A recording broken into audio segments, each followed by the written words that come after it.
So yun, kailangan po magpa-registered and ilagay nyo lang po yung name and contact number nyo po. Ayan, so registration. So Andy Coffee po tayo dito and Andy Biscuit po tayo dito. Ayan. So pwede rin po kayong maglagay dito ng mga luggage kung kayo po ay may mga dala. So punta lang po kayo dito. Ayan, so marami po tayong lagayan po ng luggage po dyan. And syempre may toilet din po. So ayan, so kompleto po dito.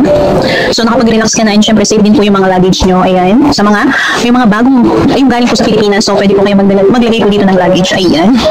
O diba, safe na safe po yung gamit. At syempre, nakarelax po tayo. Okay. Ayan, nandito na ako sa Admiralty. Ayan, exit D. So, kailangan kong pumunta sa United Center. So, let's go.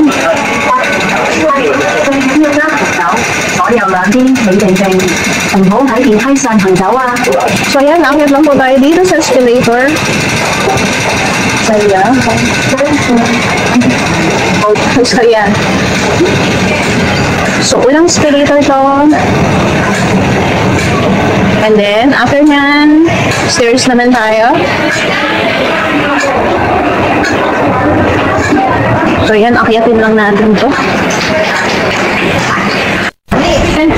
So, ayan, ito na yung makikita nyo, yung United Center agad. So, bubungad na po yan, senior. Ayan, yung United Center. So, akyat lang po tayo.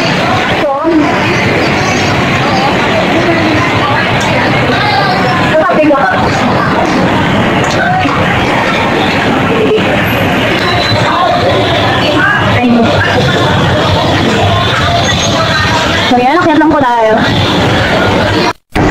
So, ayan, ito na po. And then, kaliwa lang po. Ayan, magdadaanan nyo po yan. Fusion. And then, another escalator po tayo ulit.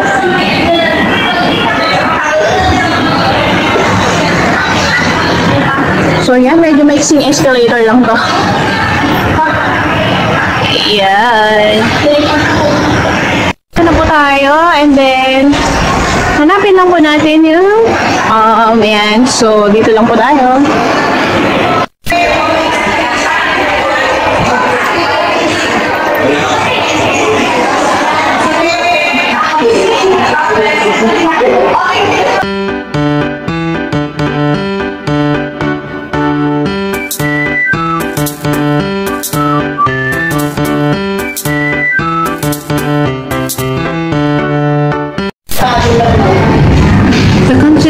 Of the PDP Migrant Worker Office oversees Workers Welfare Administration of Filipino Workers Development and Social Center.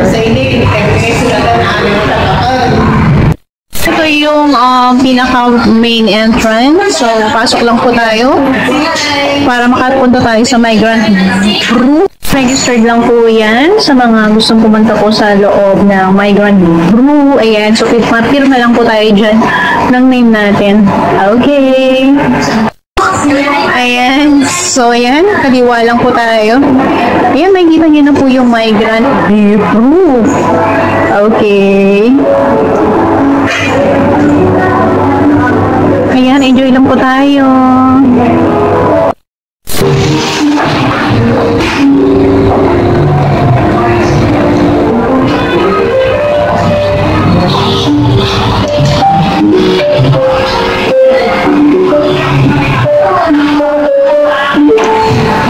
So yun, kailangan po magpa-registered and ilagay nyo lang po yung name and contact number nyo po. Ayan, so registration. So Andy Coffee po tayo dito and Andy Biscuit po tayo dito.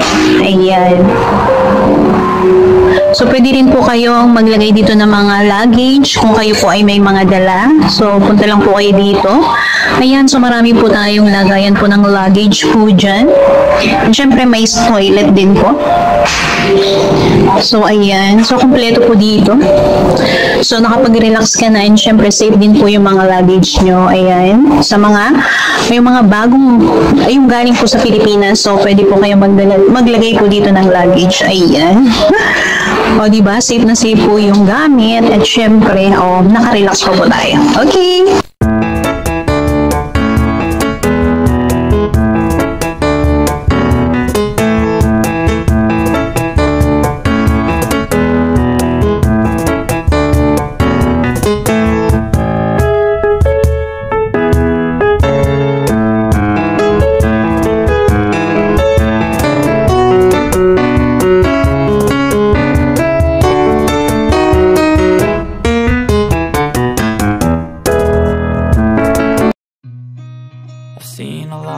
change, been through a lot of pain. Some things are not the same as they were a year ago.